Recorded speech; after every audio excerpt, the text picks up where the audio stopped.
राधे राधे।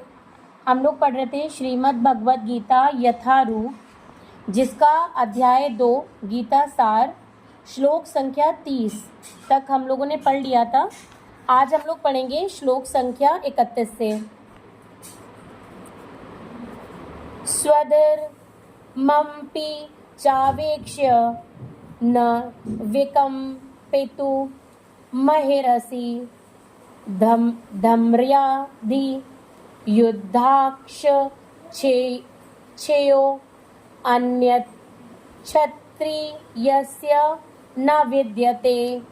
क्षत्रिय होने के नाते अपने विशिष्ट धर्म का विचार करते हुए तुम्हें जानना चाहिए कि धर्म के लिए युद्ध करने से बढ़कर तुम्हारे लिए अन्य कोई कार्य नहीं है, अतः तुम्हें संकोच करने की कोई आवश्यकता नहीं है।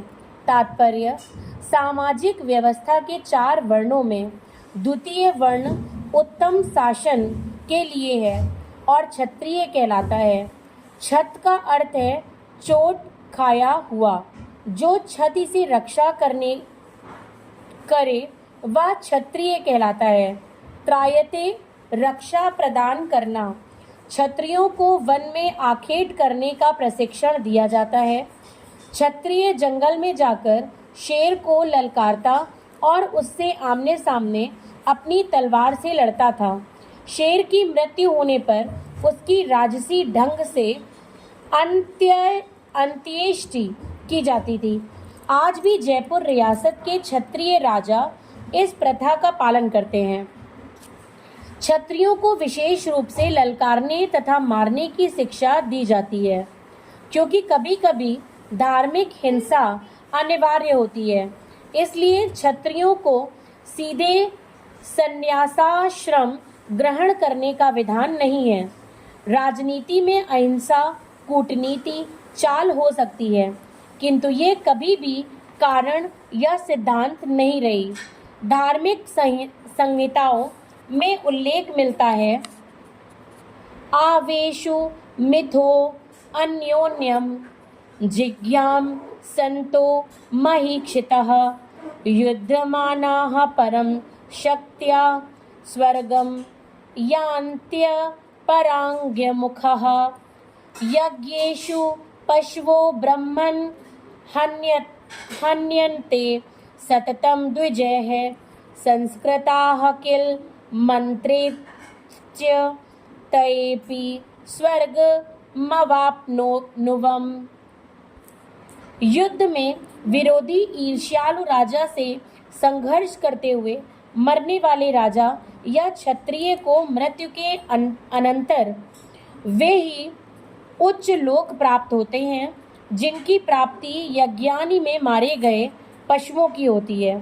अतः धर्म के लिए युद्ध भूमि में वध करना तथा यज्ञाकी अग्नि के लिए पशुओं का वध करना हिंसा कार्य नहीं माना जाता, क्योंकि इसमें निहित धर्म के कारण प्रत्येक व्यक्ति को लाभ पहुंचता है और यज्ञ में बलि दिए गए पशु को एक स्वरूप से दूसरे में बिना विकास प्रक्रिया के ही तुरंत मनुष्य का शरीर प्राप्त हो जाता है।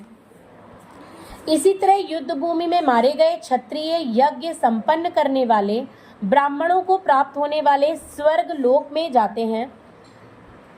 स्वधर्म 2 प्रकार का होता है।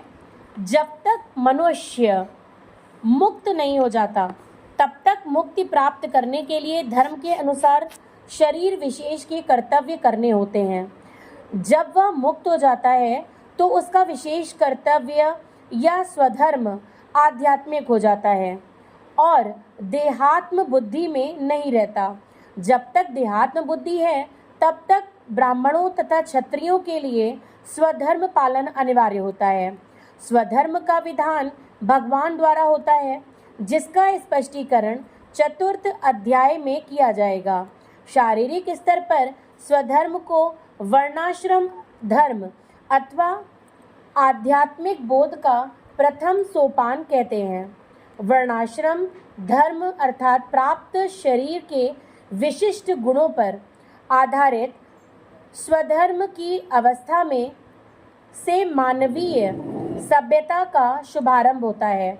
वर्णाश्रम धर्म के अनुसार किसी कार्य क्षेत्र में स्वधर्म का निर्वाह करने से जीवन के उच्चतर पद को प्राप्त किया जा सकता है। श्लोक संख्या 32।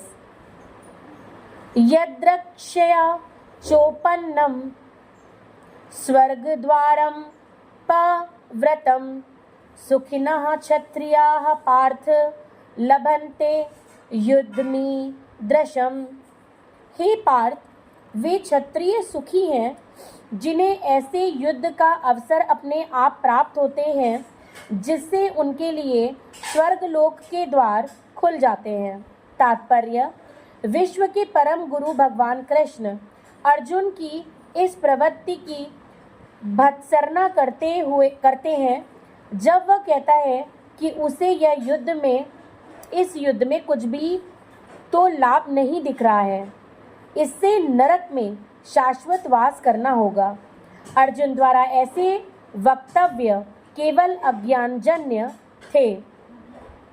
वह अपने स्वधर्म के आचरण में अहिंसक बनना चाह रहा था, किंतु एक क्षत्रिय के लिए युद्ध भूमि में स्थित होकर इस प्रकार अहिंसक बनना मूर्खों का दर्शन है।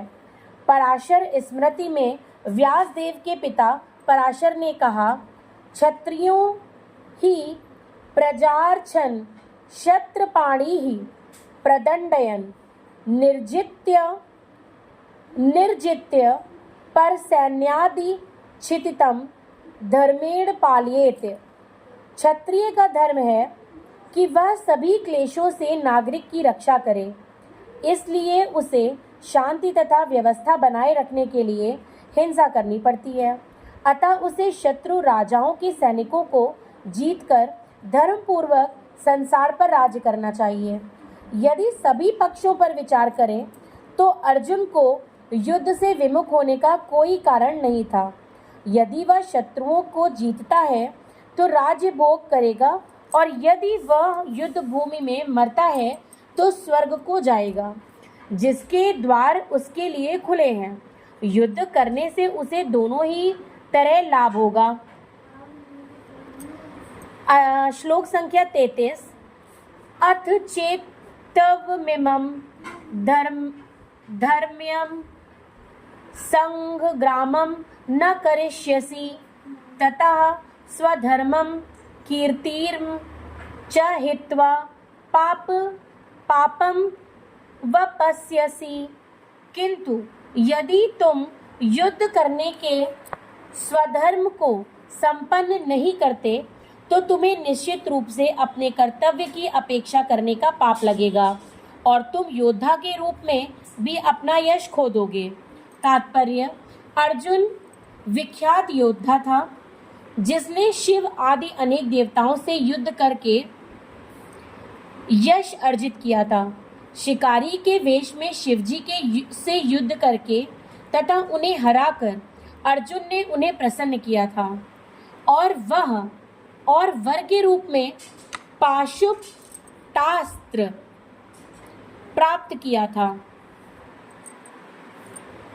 सभी लोग जानते थे कि वह एक महान योद्धा है और द्रोणाचार्य ने उसे आशीष दिया था और एक विशेष अस्त्र प्रदान किया था जिससे वह अपने गुरु का भी वध कर सकता था।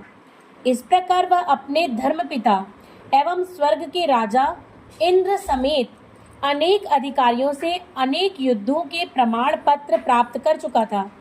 किंतु यदि वह इस समय युद्ध का परित्याग करता है तो वह न केवल क्षत्रिय धर्म की उपेक्षा का दोषी होगा, अपितु उसके यश की भी हानि होगी और वह नरक जाने के लिए अपना मार्ग तैयार कर लेगा। दूसरे शब्दों में, वह युद्ध करने से नहीं अपितु युद्ध से पलायन करने के कारण नरक का भागी होगा। श्लोक संख्या 34। अकीर्तिम चापि भूतानि कथयिष्यन्ति ते अव्ययां संभावितस्य चाकीर्तिर्मरणाद् तिरिच्यते। लोग सदैव तुम्हारे अपयश का वर्णन करेंगे और सम्मानित व्यक्ति के लिए अपयश तो मृत्यु से भी बढ़कर है। तात्पर्य, अब अर्जुन के मित्र तथा गुरु के रूप में भगवान कृष्ण अर्जुन को युद्ध से विमुख न होने का अंतिम निर्णय देते हैं। वे कहते हैं, अर्जुन, यदि तुम युद्ध प्रारंभ होने के पूर्व ही युद्ध भूमि छोड़ देते हो तो लोग तुम्हें कायर कहेंगे, और यदि तुम सोचते हो कि लोग गाली देते रहें किंतु तुम युद्ध भूमि से भागकर अपनी जान बचा लोगे, तो मेरी सलाह है कि तुम्हें युद्ध में मर जाना ही श्रेयस्कर होगा। तुम जैसे सम्मानीय व्यक्ति के लिए अपकीर्ति मृत्यु से भी बुरी है। अतः तुम्हें प्राण भय से भागना नहीं चाहिए, युद्ध में मर जाना ही श्रेयस्कर होगा। इससे तुम मेरी मित्रता का दुरुपयोग करने तथा समाज में अपनी प्रतिष्ठा खोने के अपयश से बच जाओगे। अतः अर्जुन के लिए भगवान का अंतिम निर्णय था कि वह संग्राम से पलायन ना करे, अपितु युद्ध में मरे। श्लोक संख्या 35। भयाद्रणादुपरन्तं मंस्यन्ते त्वां महारथः, येषां च त्वं बहुमतो भूत्वा यास्यसि लाघवम्। जिन जिन महान योद्धाओं ने तुम्हारे नाम तथा यश को सम्मान दिया है, वे सोचेंगे कि तुमने डर के मारे युद्ध भूमि छोड़ दी है और इस तरह वे तुम्हें तुच्छ मानेंगे। तात्पर्य, भगवान कृष्ण अर्जुन को अपना निर्णय सुना रहे हैं। तुम ये मत सोचो कि दुर्योधन, कर्ण तथा अन्य समकालीन महारथी यह सोचेंगे कि तुमने अपने भाइयों तथा पितामह पर दया करके युद्ध भूमि छोड़ी है। वे तो यही सोचेंगे कि तुमने अपने प्राणों के भय से युद्ध भूमि छोड़ी है। इस प्रकार उनकी दृष्टि में तुम्हारे प्रति जो सम्मान है वो धूल में मिल जाएगा। श्लोक संख्या 36। अवाच्य वदाक्ष बहुन वदिष्यन्ति तवाहिताः निन्दन्त स्तव सामर्थ्यम ततो दुःखतरम नुकिवम। तुम्हारे शत्रु अनेक प्रकार के कटु शब्दों से तुम्हारा वर्णन करेंगे और तुम्हारी सामर्थ्य का उपहास करेंगे। तुम्हारे लिए इससे दुखदायी और क्या हो सकता है। तात्पर्य, प्रारंभ में ही भगवान कृष्ण को अर्जुन के अयाचित दयाभाव पर आश्चर्य हुआ था और उन्होंने इस दयाभाव को अनार्योचित बताया था। अब उन्होंने विस्तार से अर्जुन के तथाकथित दयाभाव के विरुद्ध कहे गए अपने वचनों को सिद्ध कर दिया है। आज हम यहीं पे विराम देंगे। श्लोक संख्या 37 से कल आरंभ करेंगे। राधे राधे।